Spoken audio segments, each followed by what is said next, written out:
Hello friends, எல்லாருக்கும் வணக்கம். தினமும் 1 மணி நேரம் பூஜை செய்கிறேன், விளக்கேற்றுறேன், ஆனால் கடன் தீரலை, பணம் கையில் தங்கலை. இது உங்கள் கேள்வியா?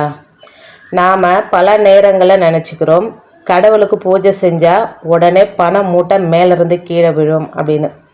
ஆனால் உண்மை அது இல்லைங்க. பூஜை அப்படிங்கிறது கடவுளை ஐஸ் வச்சு பணம் கேட்குற விஷயம் இல்லை. பணத்தோட ஈர்ப்பு அதிர்வலைகளுக்கு, அதாவது மணி எனர்ஜி வைப்ரேஷன், நம்ம மனசையும் உடம்பையும் தகவமைக்கிற ஒரு மிக சிறந்த ஆன்மீக அறிவியல். இந்த 10 நிமிஷம் வீடியோவில் இது வரைக்கும் எந்த யூடியூப் சேனலையும் சொல்லாத நம்மளுடைய முன்னோர்கள் ரகசியமாக வச்சிருந்த 7 மிக எளிய அதே சமயம் ரொம்ப ரொம்ப ரொம்ப சக்தி வாய்ந்த தெய்வீக குறிப்புகளை முழுமையாக இந்த வீடியோவில் பார்க்க போகிறோங்க. இந்த வீடியோவை எங்கேயுமே ஸ்கிப் பண்ணாமல் முழுசாக நீங்கள் பார்த்து முடிக்கும்போது பணத்தை பற்றின உங்களுடைய பார்வையே கண்டிப்பாக மாறுங்க. இப்போது அந்த ரகசியங்களை 1 by 1 பார்க்கலாங்க. முதல் ரகசியம், வாஸ்துவும் பிரபஞ்ச ஆற்றலும். பலரும் பூஜை அறையை ரொம்ப அழகாக லட்சணமாக வச்சுருப்பாங்க. ஆனால் வீட்டோடைய வடகிழக்கு மூலை, அதாவது ஈசானிய மூலை அப்படின்னு சொல்லுவாங்க பார்த்தீங்களா, அந்த இடத்துல பழைய தேவையில்லாத பொருட்களை குவிச்சு வச்சுருப்பாங்க. வடகிழக்கு அப்படிங்கிறது பிரபஞ்ச சக்தி உள்ளே வர கதவு, லக்கி டோர் அதுதாங்க. அது அடைப்பட்டிருந்தால் நீங்கள் எவ்வளோ பூஜை செஞ்சாலும் செல்வம் உள்ளே வராது. செல்வம் வர்றதுக்கான கதவை நம்ம லாக் பண்ணிவிட்டு அந்த இடத்துல குப்பையும் கூலையுமா வச்சுருந்தோம் அப்படின்னா அந்த இடத்துல எப்படி செல்வம் வரும்? அந்த லக்கி டோர் எப்படி திறக்கும் சொல்லுங்கள்? அதனால் இனிமேல் ஈசானிய மூலையை சுத்தமாக வச்சுருக்காங்க, டம் போட்டு வைக்காதீங்க. அதே போல் செல்வத்தை சேமிக்கிற இடம் தென்மேற்கு, அதை குபேர ஜோன் அப்படின்னு சொல்லுவாங்க. பணப்பெட்டி அல்லது பீரோவை தென்மேற்கில் வச்சு அது வடக்கு நோக்கி திறக்குமாறு வைக்கிறது குபேர ஆற்றலை ஈர்க்கிற வழிங்க. பூஜை செய்வதற்கு முன்னாடி உங்கள் வீட்டோட இந்த 2 மூலைகளையும் சுத்தப்படுத்துங்க. அதுக்கப்புறம் நீங்கள் பூஜை செய்யும் போது அந்த பூஜைக்கான பலன் உடனே கிடைக்குங்க. 2வது ரகசியம் என்ன அப்படின்னா, வீட்டுடைய எதிர்மறை ஆற்றலை, அதாவது நெகட்டிவ் எனர்ஜி அகற்றுதுங்க. நீங்கள் எப்பெல்லாம் வீடு துடைக்கிறீங்களோ அப்போ கொஞ்சம் கல்லுப்பும் மஞ்சத்தூளும் கலந்து வீடை துடைங்க. வீடு எப்போவுமே பாசிட்டிவ் வைபாக இருக்குங்க. அதோட இன்னொரு டிப்ஸ், நீங்கள் பீச்சுக்கெல்லாம் போகிறீங்க அப்படின்னா போகும்போதே வீட்டில் 2 லிட்டர் பாட்டிலோ இல்லை 5 லிட்டர் பாட்டிலோ எடுத்துன்னு போயிட்டு வரும்போது கடல் தண்ணியை கொண்டு வந்துருங்க. ஒவ்வொரு தரம் வீடு துடைக்கும் போதும் அந்த கடல் தண்ணியை மிக்ஸ் பண்ணி வீடு துடைச்சி பாருங்க, இன்னுமே பாசிட்டிவ் வைபா இருக்குங்க.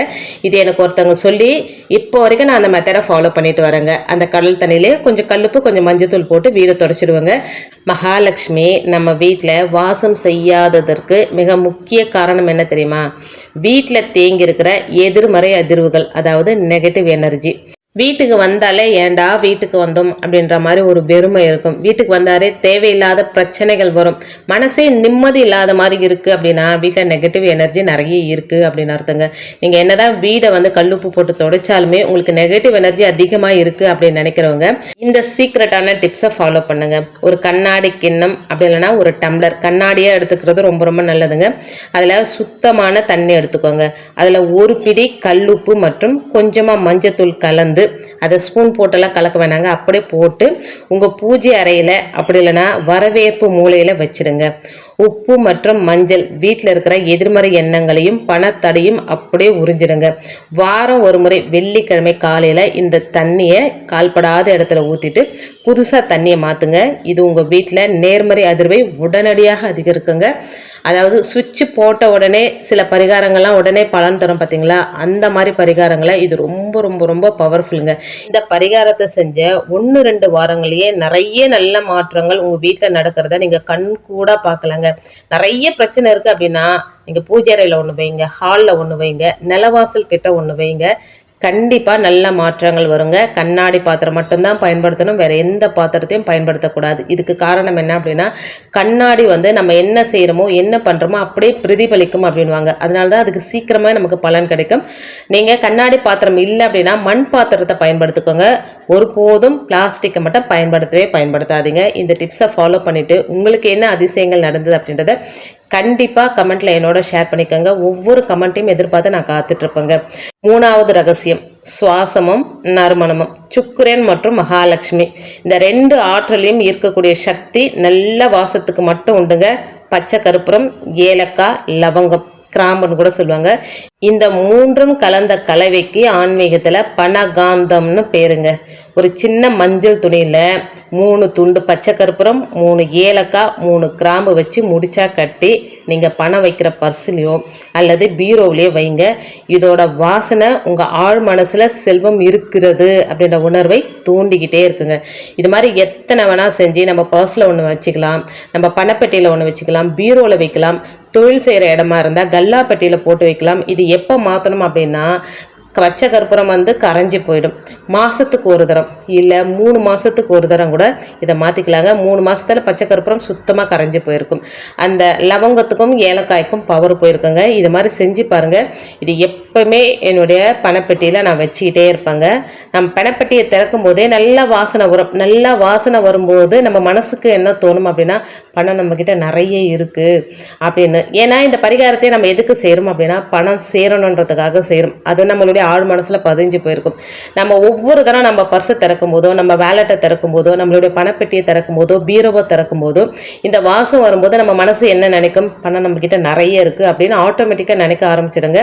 நம்மளுடைய ஆழ் மனசு எதை நம்புதோ அதை தான் இந்த பிரபஞ்சம் தரும்னு சொல்லுவாங்க. ஸோ இந்த மெத்தடை ஃபாலோ பண்ணி பாருங்க. எத்தனை வேணா செஞ்சு எத்தனை பர்ஸில் வேணா வச்சுக்கோங்க. கண்டிப்பாக நல்ல மாற்றங்கள் தெரியுங்க. என்னுடைய பணப்பெட்டியில் எப்பவுமே நான் அந்த பச்சை கற்பூரம், ஏலக்காய், கிராம்பு போட்டு வைப்பேன். அது மட்டுமே இல்லைங்க, அதில் ஒரு துண்டு வசம்பு இருக்கும், ஜாதிக்காய் இருக்கும், ஒரு கோமதி சக்கரம் இருக்கும். அதே போல் என்னென்ன பணத்துக்கான வசிய பொருட்கள் இருக்கோ அந்த வசிய பொருட்களெல்லாம் நான் பணப்பெட்டியில் போட்டு வச்சுருப்பேங்க. குட்டியாக பணப்பட்டி வச்சுருந்தோம் அப்படின்னா நம்ம நிறச்சி வைக்கிற மாதிரி இருக்கும். பெரிய பணப்பட்டி வச்சுருந்தோம் அப்படின்னா பணம் நிறைய இருக்கிறவங்களுக்கு நிறச்சி வைக்கலாங்க. எப்பவுமே என்னுடைய அபிப்பிராயம் என்ன அப்படின்னா, நம்ம பூஜை அறையில் கூட நெய்வேத்தியம் வைக்கிறோம் அப்படின்னா சின்ன தட்டில் நிறச்சி வைக்கணும். பெரிய தட்டில் கொஞ்சமாக வச்சோம் அப்படின்னா இருக்கிறதே தெரியாமல் போயிடும் பாருங்கள். அதனால தான் சொல்லுது, இது குட்டியாக ஒரு பணப்பெட்டி. நம்ம தேக்கு மரத்தில் வாங்கி வச்சுருந்தோம் அப்படின்னா ரொம்ப ரொம்ப நல்லதுங்க. தேக்கு மரம் தேக்கி வைக்கும் அப்படின்னு சொல்லுவாங்க. இது தேக்கு மரம் கிடையாதுங்க. ஆன்லைனில் தான் நான் அந்த பெட்டியை வாங்கினேன். எப்போவுமே ஒரு முடிச்சு அது பச்சை கற்பூரம், ஏலக்காய், கிராம்பு, அதுக்கப்புறமா கோமதி சக்கரம், இது எல்லாமே ஒரு முடிச்சா போட்டு என்னோடய இதில் வச்சுருப்பேன். பாருங்கள், ஒரு வசம்பு இருக்கும். அதே போல் இந்த பணத்தை ஈர்க்கிற நம்பரும் அந்த சிம்பிளும், அந்த சிம்பிள் க்ரீன் கலரில் இருக்குங்க. அது எப்போவுமே என்னுடைய பணப்பட்டியில் ஒன்று, பர்ஸில் ஒன்று நான் வச்சுருப்பேன். இதெல்லாம் எதுக்கு அப்படின்னா, இதெல்லாம் வச்சுருந்தா கண்டிப்பாக பணம் நம்மக்கிட்ட நிறைய சேரும். ஆனால் நீங்கள் ஒன்று நம்புவீங்களோ நம்ப மாட்டீங்களோ தெரியாது, இந்த பணப்பெட்டியில் எப்போவுமே காசு சுத்தமாக வடிக்கவே மாட்டாங்க. எப்பவும் 1000லேருந்து 2000 ரூபாய் பணம் வச்சுக்கிட்டே இருப்பேன். சில புது நோட்டுகள்லாம் நமக்கு கிடைக்கும் போது அதை கொண்டு அழகாக இந்த பணப்பெட்டியில் வச்சுருவாங்க. இந்த 8085207741 இது பணத்தை இருக்கிற ஏஞ்சல் எண்ணுங்க. எப்பவுமே என்னுடைய பணப்பெட்டியில் ஒன்று, பர்ஸில் ஒன்று வச்சுருப்பேங்க. ஸோ இதிலெல்லாம் உங்களுக்கு நம்பிக்கை இருக்குது அப்படின்னா மட்டும் செய்யுங்க. நம்பிக்கை இல்லைன்னா செய்ய வேணாங்க. 4வது ரகசியம், நாம் பூஜை செய்யும் போது பேசுற வார்த்தைகள். 99% பேர் பூஜை செய்யும் போது என்ன சொல்றாங்க தெரியுமா? ஒரு காலத்துல நான் கூட, இன்க்ளூடிங் மீ, நான் கூட இந்த மாதிரி தாங்க சொல்லியிருந்தேன். சாமி எனக்கு கடன் அதிகமாயிடுச்சு, பணமே இல்லை, காப்பாத்துப்பா அப்படின்னு புலம்புவாங்க.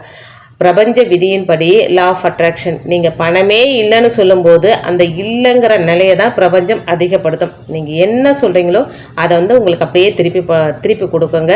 எப்பவுமே இல்லை, கடன், எனக்கு நோயே சரியாகலை, நான் ஒரு தரித்திரம் பிடிச்சவங்க, எனக்கு எந்த நல்லதுமே நடக்காது, இந்த மாதிரி சொல்கிறத நிறைய பேர் கேள்விப்பட்டிருப்போம். நீங்கள் என்ன சொல்கிறீங்களோ அதை தான் பிரபஞ்சம் உங்களுக்கு கொடுக்கும்.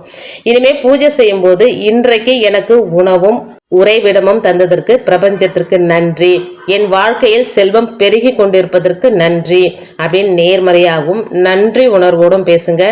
நன்றி அப்படின்ற வார்த்தை தான் செல்வ கதவை திறக்கிற சாவிங்க. ஸோ நீங்கள் அந்த சாவியை அடிக்கடிக்கு திறந்தீங்க அப்படின்னா செல்வம் தானாக உங்ககிட்ட குவிய ஆரம்பிச்சிடுங்க. 5வது ரகசியம், கொடுப்பதன் மூலம் பெறுவது. ஆன்மீகத்தில் ஒரு பொன்மொழி உண்டுங்க, விதைக்காமல் அறுவடை செய்ய முடியாது. தினமுமே பூஜைக்கு பிறகு உங்கள் உணவிலிருந்து ஒரு பகுதி பறவைகளுக்கோ, எறும்புகளுக்கோ அல்லது வீதி நாய்களுக்கோ உணவாக கொடுங்க. நீங்கள் பூஜை முடிஞ்சு வெளியே வந்த உடனே எந்த உயிரினம் உங்கள் கண்ணில் படுதோ அதுக்கு உணவாக கொடுங்க. எதுவுமே படலைனாலும் ஒன்றும் பிரச்சனை கிடையாதுங்க. கொஞ்சம் பச்சரிசியும் வெல்லமும் கலந்து உங்கள் வீட்டு வாசப்படியில் தெளிச்சு விடுங்க. எறும்புகளை அதை சாப்பிட ஆரம்பிச்சிடுங்க. ஒரு உயிரோட பசியை தீர்க்கும் போது உருவாகும் அந்த ஆசீர்வாதம், பிளஸ்ஸிங் எனர்ஜி உங்கள் பண தடைகளை உடைத்தெறியும் மிகப்பெரிய சக்தி கொண்டதுங்க. ட்ரை பண்ணி பாருங்க. இது 6வது ரகசியங்க. சூரிய உதயத்திற்கு முன்னாடி பிரம்ம முகூர்த்தம் அப்படின்னு சொல்லப்படுகின்ற 4 to 6 இந்த நேரத்தில் கண் முழிக்கிறது. இந்த நேரத்தில் பிரபஞ்சத்தில் நேர்மறை ஆற்றல் உச்சத்தில் இருக்கும். அப்போ செய்யப்படும் பூஜ்யம் சரி, தியானமும் சரி, எதுவாக இருந்தாலுமே 100 மடங்கு பலன் தருங்க. ஸோ அதனால தான் சொல்கிறது, பிரம்ம முகூர்த்த நேரத்தில் இருந்து விளக்கேற்றணும், மெடிடேட் பண்ணணும் அப்படின்னு சொல்லிட்டு. பிரம்ம முகூர்த்தத்தை பற்றி நாம் நிறைய பேசியிருக்கோங்க. ஸோ பிரம்ம முகூர்த்த நேரம் நமக்கு கிடைச்சிருக்கிற ஒரு பொன்னான நேரங்க. ரகசியம் 7, செயலற்ற நம்பிக்கை இறந்தது. நீங்கள் எவ்வளவுதான் பூஜை செஞ்சாலும் அதுக்கேற்ற உழைப்பையும் திட்டமிடலையும் செய்யாவிட்டால் பணம் வரவே வராதுங்க. பூஜை அப்படின்றது நம்மளுடைய மனதை ஒருமுகப்படுத்தி நம்மளுக்கு நல்ல எண்ணங்களையும் சுறுசுறுப்பையும் தரக்கூடிய ஒரு கருவி. உழைப்பு என்னும் விதையில்தான் ஆன்மீகம் எனும் நீர் ஊற்றப்பட வேண்டும். அதாவது நம்ம பூஜை மட்டும் பண்ணிட்டேன், மெடிடேட் மட்டும் பண்ணிட்டேன், நான் சும்மாவே வீட்டில் உட்காந்துருந்தா பணம் கூரையை பிச்சுக்கிட்டு கொட்டுமா அப்படின்னா கண்டிப்பாக கொட்டாதுங்க. நாம் பூஜை பண்ணுறதே நம்ம நல்லா உழைக்கணும், நல்லா திட்டமிடணும் அப்படின்றதுக்காக தாங்க. ஆக பூஜை செஞ்சால் செல்வம் சேருமா? கண்டிப்பாக சேருங்க. ஆனால் அது கூடவே சுத்தமான சூழல், நேர்மறை எண்ணம், நன்றி உணர்வு, தானம் மற்றும் உண்மையான உழைப்பு இருக்கும்போது செல்வத்தை தேடி நீங்கள் போக வேணாங்க. செல்வமே உங்களை தேடி தேடி ஓடி வருங்க. இந்த 7 குறிப்புகளில் நீங்கள் எதை முதல்ல தொடங்க போகிறீங்க அப்படின்னு கீழே கமெண்ட்டில் சொல்லுங்கள். இந்த தகவல் உங்கள் வாழ்க்கையில் ஒரு நல்ல மாற்றத்தை தரும்னு நம்புகிறேன்.